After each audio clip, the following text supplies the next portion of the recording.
Okay ညီကိုတွေအားလုံးပဲမင်္ဂလာညချမ်းလေးဖြစ်ကြပါစေဗျာဒါကျွန်တော်ဒီနေ့တနင်္ဂနွေနေ့မှာတော့ပွဲစဉ်တွေအများကြီးရှိရတဲ့မှာညီကိုတွေအတွက်ကျွန်တော်စိတ်ကြိုက်စိတ်ဖြစ်မဲ့တော့ကောင်းလေးရွေးချယ်တာရှိတယ်ဗျဒီပွဲစဉ်လေးပြင်မလဲဆိုလို့ရှိရင်တော့ကျွန်တော်တို့ Italy Serie A တွေကအိမ်ခွင်းပါမနဲ့အဝေးခွင်းရလာကမ်းမဲ့ဂျီနီဝါတို့ရဲ့ထိပ်တိုက်တွေ့ဆုံမှုပွဲစဉ်လေးပဲဖြစ်တယ်ဗျဒီပွဲစဉ်ရဲ့ဖွင့်လှစ်မှုကိုကျွန်တော်တို့အနေနဲ့ရင်ဆုံးကြည့်မယ်ဆိုလို့ရှိရင်တော့ body weight တဲ့ဖွင့်လှစ်ထားပြီးဘူပေါင်းသေးအနေနဲ့ကတော့နှလုံးသေးလောက်ထိဖွင့်လှစ်ထားတွေ့ရတယ်ဗျဒါဆိုလို့ရှိရင်ကျွန်တော်တို့အိမ်ခွင်းပါမကိုရင်ဆုံးကြည့်မယ်ဆိုလို့ရှိရင်ပါမအနေနဲ့ကနောက်ဆုံး9ပွဲကန်ခဲ့တဲ့အထက်မှာတပွဲပဲနှစ်သင်းပေါင်းသင်းအတွင်းကိုက3ဂိုးထိရရှာတာဖြစ်ပြီးတော့ပါမရဲ့တိုက်စစ်ကပွဲ20ကစားပြီးတဲ့အချိန်မှာ14ဂိုးပဲရထားတယ်ဗျခံစစ်ကတော့ပွဲ20ကစားပြီးတော့22ဂိုးထိခွင့်ပြုထားရတယ်ဗျโอเคဒါဆိုလို့ရှိရင်ကျွန်တော်တို့ဒီပွဲမှာကိုထက်နှင်းကြတဲ့အသင်းကိုအိမ်ဝင်းမှာရင်ဆိုင်ရမှာဖြစ်တဲ့အတွက်ကြောင့်မလို့တစ်ဖက်ကဂျီနိုဝါရဲ့ခံစစ်ကိုကြည့်မယ်ဆိုလို့ရှိရင်လည်းခံစစ်ကပွဲ20ကစားပြီးတဲ့အချိန်မှာ29ဂိုးထိတောင်ခွင့်ပြုထားရတဲ့အနေအထားဖြစ်တဲ့အတွက်ကြောင့်တပွဲကိုဂျီနိုဝါအနေနဲ့က1.5 လောက်ထိ average 1.5 လောက်ဒီကိုခွင့်ပြုထားတာဖြစ်တဲ့အတွက်ကြောင့်မလို့ဒီပွဲမှာလည်းအိမ်ကွင်းပါမစီကနေပြီးတော့ကျွန်တော်တို့ဂျီနိုဝါ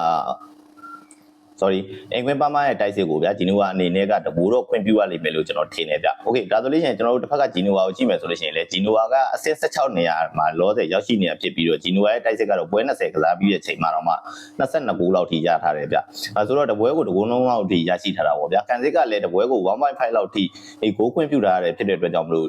ဒီပွဲမှာကလည်းဂျီနိုဝါအနေနဲ့တိုက်စစ်ကလည်းကိုရတယ်လို့မျိုးခံစစ်ကလည်းကိုခွင့်ပြုရဖို့ရှိနေဗျ။ Okay ဒါဆိုလို့ရှိရင်ကျွန်တော်တို့ဈေးကွက်ကိုတစ်ချက်ပြန်ကြည့်မယ်ဆိုလို့ရှိရင် body ဈေးတဲမှာဗျာပြန်ထောက်ထားတဲ့ကိုပေါင်းဈေးကနှလုံးသိဒါရှိတဲ့အတွက်ကြောင့်မလို့ဒီပွဲကကိုအောက်နေခြင်းဈေးကကောင်းတယ်ဆိုပေမဲ့လည်းစီးရီးရဲ့လက်ရှိကန်နေတဲ့၄ပွဲဆက်သလုံးကအောက်ဆုံးရလဒ်တွေပဲထွက်ပေါ်ထားတာဖြစ်တဲ့အတွက်ကြောင့်မလို့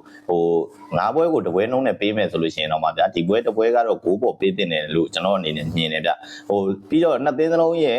ဘိုးဘေးကိုကြီးကိုချိန်စားကြည့်မယ်ဆိုလို့ရှိရင်လည်းဒီပွဲစဉ်ကပေးကိုရာကိုရှိနိုင်တဲ့အတွက်ကတစ်ချက်ပြပြီးတော့နောက်တစ်ချက်ကိုကြည့်မယ်ဆိုလို့ရှိရင်လေ828အစင်လာရမှာကနောက်ဆုံး၄ပွဲဆက်2ဂိုးနဲ့အောက်ပဲပြရထားတာဖြစ်တဲ့အတွက်ကြောင့်မို့9ပွဲဆက်2ဂိုးနဲ့အောက်ရဖို့ဖြစ်နိုင်ကြီးဆိုတာတော်တော်လေးနည်းတယ်လို့ကျွန်တော်မြင်တယ်ဗျဆိုတော့2ဂိုးရောက်မယ်ဆိုလို့ရှိရင်တော့မှဗျာကျွန်တော်တို့2ဒီဖြစ်တဲ့အတွက်ကြောင့်မို့နှလုံးရောက်မယ်ဆိုလို့ရှိရင်တော့မှကျွန်တော်တို့တည်ရနေထားရှိတဲ့အတွက်ကျွန်တော်က3ဂိုးရောက်မယ်အပြည့်စားမယ်ကျွန်တော်ဂျီနိုဝါဂိုးပေါ်လေးကိုကျွန်တော်သဘောကျနှိမ့်ချက်ယူပါဗျပြီးတော့ body ဈေးဗျနောက်တစ်ချက်က body ဈေးကိုပြန်ကြည့်မယ်ဆိုလို့ရှိရင်လေဗျအဆင့်ပေါ်အောင်အသင်းတွေကတွေးပြီးဆိုလို့ရှိရင်အိမ်ခွင်းနဲ့ပြီးတော့တည်ပြား90နဲ့နာမှုလောက်ထိဖွင့်လှစ်လို့ရတယ်ဗျဆိုတော့အခုလောလောဆယ်မှာကြည့်မယ်ဆိုလို့ရှိရင်အဆင့်14ကအိမ်ခွင်းအိမ်ပြီးရင်ဆိုင်ရမယ်ပါမအနေနဲ့အစင်းဆက်ရောက်ကြရင်ပြောဗျာအဝေးကွင်းကလာကန်ရမယ်ဂျီနိုဝါကိုဗျာတည်ရင်90မပြောနဲ့body ဈေးခေါင်းပြူုံလေးတောင်ထွက်မပြရနိုင်တဲ့ပုံစံအရာဆိုလို့ရှိရင်ပါမအနေနဲ့ဒီပွဲမှာတည်ရထက်မပိုနိုင်ဘူးလို့ကျွန်တော်ယူဆတယ်ဗျာ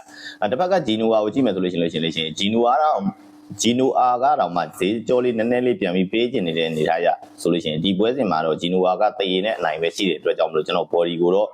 ဂျီနိုဝါ body လေးကိုလည်းကိုပဲသဘောကျပါတယ်ဗျဒီကိုတွေအားလုံးလည်းအတွေးလာလို့စကေးပြနိုင်ကြပါစေအားလုံးကိုလည်းကျေးဇူးတင်ရှိပါတယ်ဗျဒီပွဲစဉ်ရဲ့ရွေးချယ်မှုကတော့ဂျီနိုဝါ body နဲ့ဂျီနိုဝါဘိုးပေါ်ပါညီကိုတို့